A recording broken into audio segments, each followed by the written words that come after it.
What is up, everybody? Welcome to the Burndown YouTube channel. So today we're doing something a little different here on the channel, and again, like I've told you guys before, I'm just gonna keep you up to date on the things that I'm doing, and then you can choose to watch the videos or not. I wish I could go race some album every day, but unfortunately that's not how my life works. So while we're saving and waiting for new tires, and then I ordered some parts for the Winnebago before I found that I had bad tires. So my budget is spent, but I wanted to share what I ordered with you guys. I'm not gonna show you the install or anything like that, but I'll show you the items I chose, and we can kind of talk about it. And then a few of these things might work for another application besides like an audio install. So first and foremost here, we've got, oh, we're dropping things already. We've got the Toto F7 SE head unit. So this is a 7-inch doubled-in touchscreen head unit, and the reason I chose this, or the reason we're installing this, is I really need a backup camera for the Bago. I don't technically need one, but I can't see. I can just see out the back window, and then the mirrors are basically crap. And then if you watched the video of me driving that, when I was coming down from the mountains one time, the curtain on the passenger side moved forward because there's a rail. It's a privacy curtain. It goes around the front, you know, when you're parked. Well, the strap came undone from the wind because I had it all open because I was mobbing down the freeway, and it moved forward. Well, it blocked my passenger side mirror. So I'm like, I need to get over. Like, how do you get over? I can't see, and then the thing's wide. I can't just reach over and move it, right? We're going down the freeway 65 miles an hour. So needless to say, there was that, and then I actually had my trash cans out, and I kind of backed into one, and I luckily hit the spare tire, and it wasn't full or anything. So yeah, I can't see behind this thing, so it's more of a safety concern. Anyway, I went down the Amazon rabbit hole looking for, I was like, I'm just getting a backup camera, and I've seen the fancy mirrors where it's like, looks like a screen. It's like, oh, that'd be pretty cool. I thought about putting that in the Malibu at one point, and I ended up with a complete head unit, because by the time you add in the price of just getting a backup camera, this thing came with one, and then it will play music and video and like everything else, and then I can add other screens later. Like, this thing is pretty cool, and I'm not sure if it was the best one, but it was kind of the best one I found for what I was trying to do. They have a ton of these like Chinese head units, but from what I understand, this is a decent one. And then this isn't like the top of the line model, and there's another company, there's a couple other companies too that made some pretty nice ones. So this is like Android, Apple CarPlay, all that cool stuff, and the thing was like 180 bucks. It's ridiculous the amount of technology you get for that.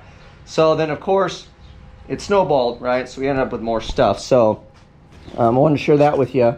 We'll put that in. I'll show you the functions and how it works and what I think about it. I'll kind of do like a review on it for you guys if you're interested, so let me know in the comments. And then if anybody has ever done car audio stuff, I know that Sarin Vega is not the same Sarin Vega it used to be, but I'm old enough to remember if you had some Vegas, these were pretty bomb speakers back in the day. These are components. Sarin Vega is known for their bass, but I was pretty excited to buy these things. So these will be in the dash of the Bago. And then again, it's like the prices are ridiculous. You cut out all the middlemen because you have Amazon. So I'm getting the Sarin Vega component speakers for like 40 bucks. And I was like, yes, please, click, click. So we did that. And then I got a hands-free controller because I'm not able to reach the screen and stuff in the Winnebago, and I won't be leaning over and like swerving into people. So that was frivolous. And then the rest of the stuff is actually kind of, well, I guess you need speakers, right? There's speakers in there, but they're probably roughed out. So this stuff, this may be something you guys might be interested in because this may have other applications. This is a fuse panel. So I thought this was pretty slick. So this is a fuse block, power distribution. So you come in hot down here on one big lug, and then it powers all these guys here, right? So then I have all those options for power output. And then this one's cool because on the top, there's another lug, and it distributes to these, and that's a ground lug. So the reason that's cool is it keeps your ground centralized, for one, and for two, the Winnebago is made of wood. So under the dash, it's a rat's nest and a half, and there's like some metal paneling like way on the side, and I try to screw stuff to any, like that, or like the dash. There's no like real good grounds in there. So this way I could run one big nice ground, one big nice power leg, And then up under the dash, we have room for future expansion because I want to put more stuff in here that's electronic, and I don't want to have to keep pulling these wires and pulling wires. So we're going to use this, and this is going to clean up and simplify the stuff under the dash. At some point, I'd like to get like a digital dash and stuff and make like a full custom apparatus. But for now, we'll just keep cruising with what we got. And then the other cool thing I got, this is another PDM block. This is basically like a bus bar terminal deal. So you can see it in there. So this is going to go underneath the Winnebago, because right now for power distribution, I have a starter solenoid that like has a stack of just all the hot leads sitting on it. So we'll be able to come off the battery with a decent sized wire straight to this, and then we can clean up that starter solenoid and jump a lot of stuff off of that. So I think that will be cool. That'll kind of clean stuff up and tidy it up underneath. And then this will definitely tidy up everything. This will give me all the 12 volt stuff I need up front. So if we have to run any more stuff or gauges or whatever we want to run, I'll have the power distribution block, and it'll be really easy to add things to this in the future. Because right now, like when I put that hill climbing switch in there, the light on it doesn't work because I couldn't find power to pull. And then I have multiple things like all powered together, like off same power points and stuff. I'm like, man, this is just going to get so cluster F that like one fuse is going to pop and all my stuff's going to go out. So this will clean it all up. I just wanted to share all that with you guys. Then I got an extension for the backup camera, and that's pretty much it. So we got that, some speakers, stuff to power it all up. And then of course, if you're like me, you like bass. I'm a bass guy, and it's funny because all my dailies and stuff, nothing has stuff. I always had systems and everything. And I've just got to the point where I guess I got old or whatever, and I was like, eh. And I was going to put one in my truck, and then I was like, eh. Well, the Bago is a perfect candidate because there's lots of room for activities. And I wanted to go over the top with it, but I kind of decided against it. I was going to put like a 15 in this thing and just make it like shake the whole Bago apart.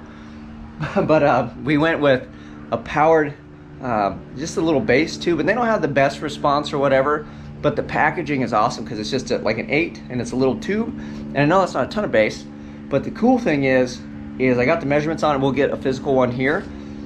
They make them all the way up to like a 12, I think you can get them in. But the 8-inch one, I've already found 3 different spots in here that are kind of dead space where I could just stuff an 8-inch bass tube, and then they're all self-powered. So now that we have this guy, I can just add them till the cows come home, and they're like $100 a pop. So I'm like, man, so we got one to start off, and we'll see how it does. We'll see if it's a piece of junk or not. It was $100 on Amazon. But if it sounds decent, I know I could put at least 3 up front real quick, and then if I need more, I know we could probably squirrel nut either a bigger sub or something else. There's like leg room where the table is.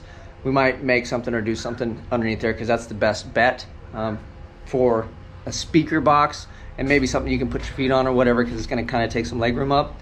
But we'll try the single 8, and then when I get some more cash as we go, I think we're going to add at least one more, so we'll have 2.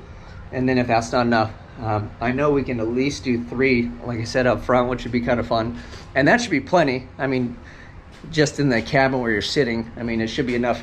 Each person has a sub like right next to them. I think that'll be plenty, but you never know. This thing shakes and shimmies and rattles. We gotta be louder than the wind whistling, right? So that is it. Let me know what you think about these components and stuff. I'll kind of review it. Audio reviews on YouTube are kind of pointless, so I'll just tell you what I think of how this stuff kind of works and sounds or whatever. My opinion when it gets working, maybe show you some of the features. But pretty much we're after a backup camera, and then we're expanding the 12 volt setup in here so we can add stuff. So just for future reference, they make an automatic step that I thought would be bitching, so we'll probably put an automatic step in here at some point. I want like a lighted LED whip we can put an Uncle Gus flag on so we go to events, people can find me, because nobody can find me at LS Fest because I'm in the back corner like the bad kids. You know, I'm the kid in the back of the class that they don't want people to go see, so we'll do that. And then like all the under dash lighting and all this stuff, you know, everything in here is kind of wonky, so we're going to clean everything up. So like the door, the LED that lights up and all that stuff, the way all that stuff's powered, I just want it all to be nice underneath the dash instead of some big roached out ugly. So that's what we're doing with that. Let me know in the comment section what you guys like for subs and all that stuff. Do you guys go with name brand? Do any of you guys have any like the cheap Amazon stuff that you're happy with, or did you buy it and you threw it immediately like in the trash? So, and then let me know if you think like 3/8 would be enough in there to make some noise. So that's it. You guys know what to do. Like, subscribe, share, click the chicken. I'm gonna go get to installing this, and then we'll share once it's all kind of done, and I'll show you guys how it all works. I'm out.